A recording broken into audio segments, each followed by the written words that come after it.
Woe to you of earth and sea. Welcome to Satan is My Superhero, a show for atheists, scoffers, heathens, and unbelievers. I'm your host, Judas Falling. In this episode, we look for some kindness, compassion, understanding, consideration, gentleness, respect, tenderness, and sympathy for the devil. It's about time.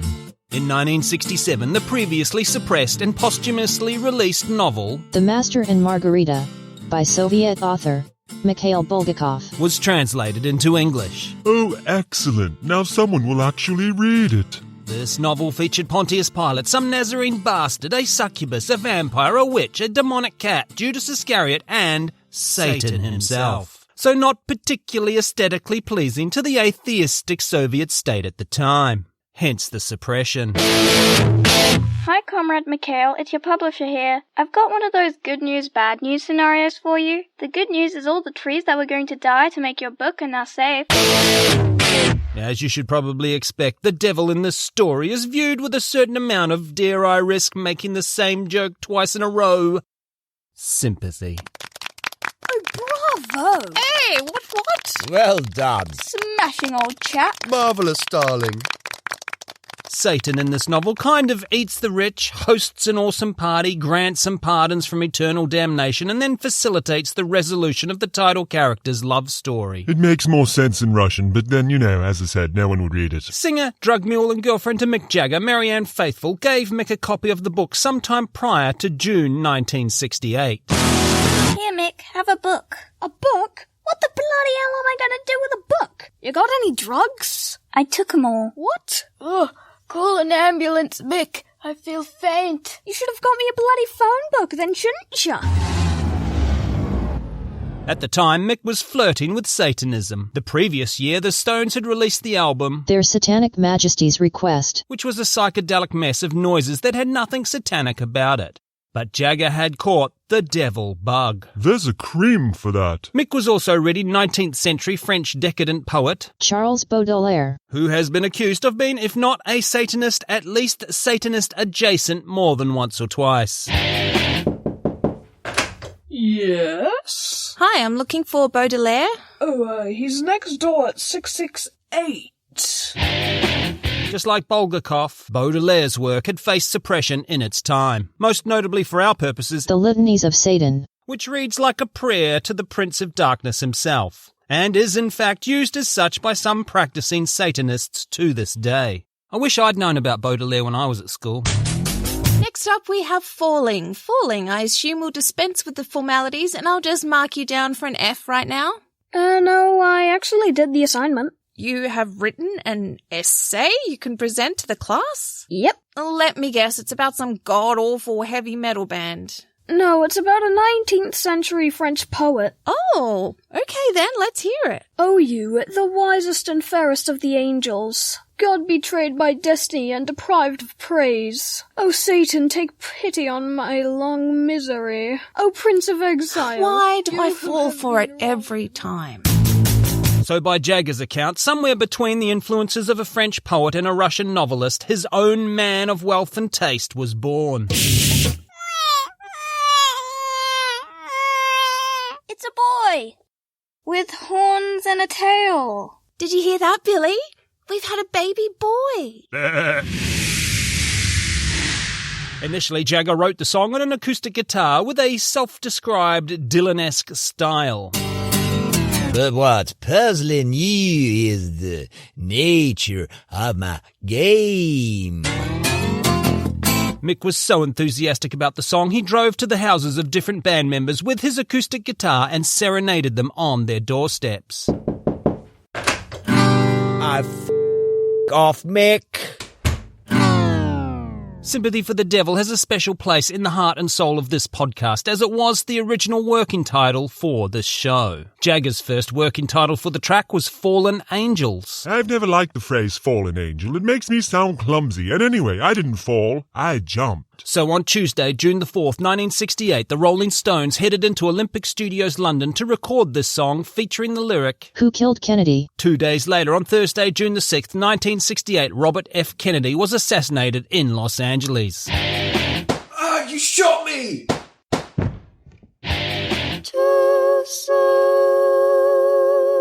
2 days after that, on Saturday, June the 8th, 1968, the Rolling Stones headed back into Olympic Studios, London, to record this song featuring the updated lyric, Who killed the Kennedys? Now, I'm not saying this song killed Robert F. Kennedy. Obviously, we all know as a cabal of Jewish space lizards known as the military-industrial complex that killed both Kennedys. There's no way that is true. Kennedy was killed by lone gunman Sirhan, who was by the very definition of lone gunman, working alone. The lone Palestinian gunman was angered by Kennedy's promised military support for Israel. He committed the act in front of multiple witnesses, wrote of his plans to commit the murder in multiple journal entries, admitted to what he had done and why to police, and again during his trial. There is no conspiracy involving Jewish space lizards. You used to be fun. That statement was inaccurate. You know what? You're right. You were never fun. Luckily for the rest of us, the recording sessions for Sympathy were captured on film by French director Jean-Luc Godard.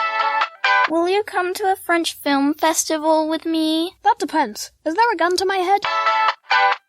During filming, one of Godard's lights set fire to the studio, causing extensive damage. I'm not saying the song killed Olympic Studios. I'm saying it nearly killed Olympic Studios. Thank you for calling emergency services. Your call is important to us and you will be placed in a queue. If you require assistance from the police, please press 1. If you require medical assistance, please press 2. If you require the fire department, please press 3. If your emergency is demonic curse related, please press 6.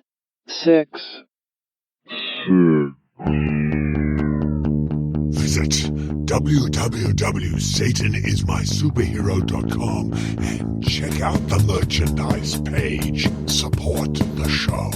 Buy some blasphemy.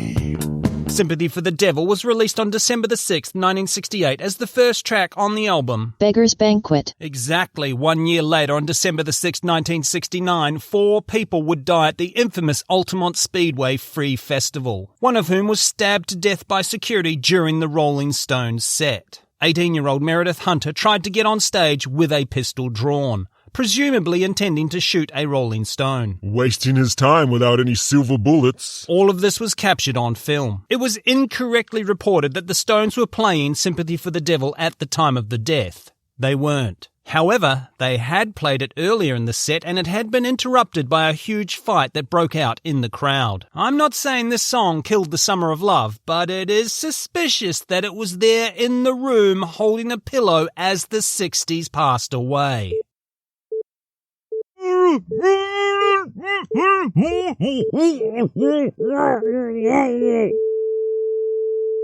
It was a mercy killing. The 70s were much better. All the best things were born in the 70s.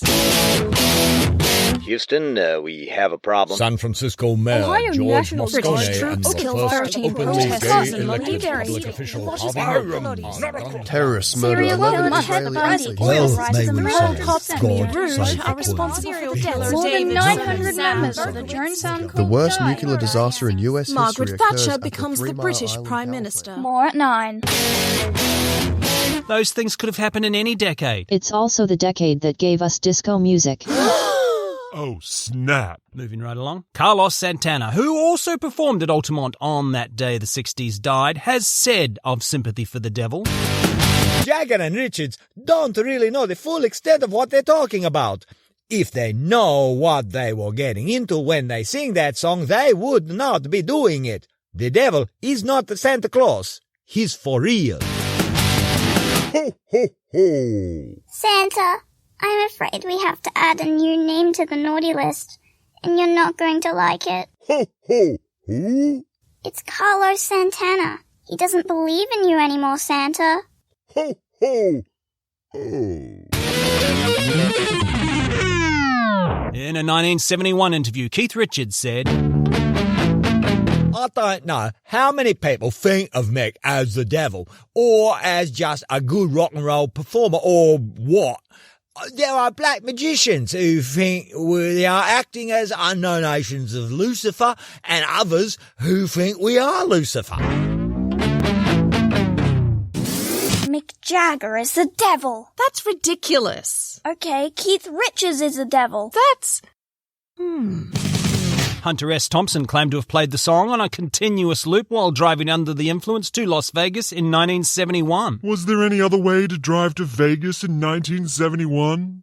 Or 81? Or 9? You know what I'm saying. That's how you drive to Vegas. Lots of artists have covered the song over the years with varying degrees of success. Brian Ferry did an awful version. I've been around for a long years. While Jane's Addiction did a pretty good one. Pleased to meet you. Ozzy Osbourne did You're not about to disparage Ozzy, are you? I swear, Judas, you wouldn't like me when I'm angry. Ozzy Osbourne did a version. Sharon! What's my name? Motorhead recorded a cracker. When the Blitzkrieg raged. Which appears on the very last track of the very last album Motorhead ever released while Lemmy was alive. I'm not saying this song killed Lemmy. A lifetime of being Lemmy killed Lemmy. But this is the last song on his last album. That's a bit weird. Most famously, Guns N' Roses covered the song for the Interview with a Vampire soundtrack in 1994. Do you know where you are? Do you? No.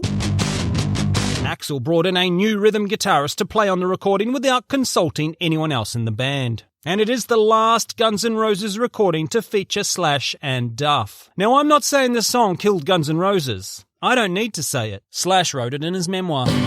If you've ever wondered what the sound of a band breaking up sounds like, listen to Guns N' Roses' cover of Sympathy for the Devil. For the first time anywhere, I have the previously unreleased studio outtakes from that session. I'm calling this next album Chinese Democracy. I don't get it. You're out of the band. In the years since its release, Keith Richards has said of the song, It's just a matter of looking the devil in the face. He's there all the time. I've had very close contact with Lucifer. I've met him several times. It's true, Keith was here when I arrived. He showed me the ropes. if you're a fan of this podcast and want to help us achieve our goal of producing episodes on a regular basis, please support the show on Patreon. But tell me, Judas, what's in it for me? As a patron, you could also have me, Judas Falling, suffer for your sins in the everlasting eternal damnation of an imaginary afterlife. That's right, I will do the time for your crime. Conditions apply. Check out patreon.com/Satan is my superhero for details. In conclusion, what have we learned from today's dalliance with Sympathy for the Devil? It's cursed. The song is cursed. If this is the last episode of this podcast, you will know why. Just to clarify, there is no such thing as curses. They are superstitious nonsense, and we will be back in 2 weeks with a fantastic episode about artificial intelligence. Fingers crossed. Did you just say you were crossing your fingers? No, I definitely... Jinx. What? Nothing. Okay. Well, I'm just off to walk on some cracks on the pavement. You really shouldn't. Think of your poor mother's back. Ooh, there's a crack. Here's another crack. Crack, crack, crack, crack, crack. Ooh, there's a big crack. I'm standing on it with both feet. I think we should leave the final word for the main man himself, Mick Jagger, who, remarking on his surprise at the power of the devil many years after writing, recording and releasing the song, said, People seem to embrace the image so readily, and it is carried all the way over into heavy metal bands. And that's why Satan is my superhero. If you've enjoyed this episode, rate, review, subscribe, you know the deal. But please do go check out the website, satanismysuperhero.com, where you will find links to the merch store, our Patreon page, and all our social medias. The cast watched the trailer for Jean-Luc Godard's 1968 avant-garde film 1+1, composed of fictional scenes, dramatized political readings and documentary footage of the Rolling Stones in the studio recording, Sympathy for the Devil. I do not have high hopes for this. This is the most 60s thing ever. This is strange. It was just like some emotional singing, and then it cuts to someone being shot. Just like, Did you just Heil Hitler? Is this what they were doing in 1968? I'm barely even 10 seconds in, and I already want to gouge my eyes out with a fork. Okay, I might be missing the point here, but I just saw my first car in that junkyard. Is she dead? I can't tell.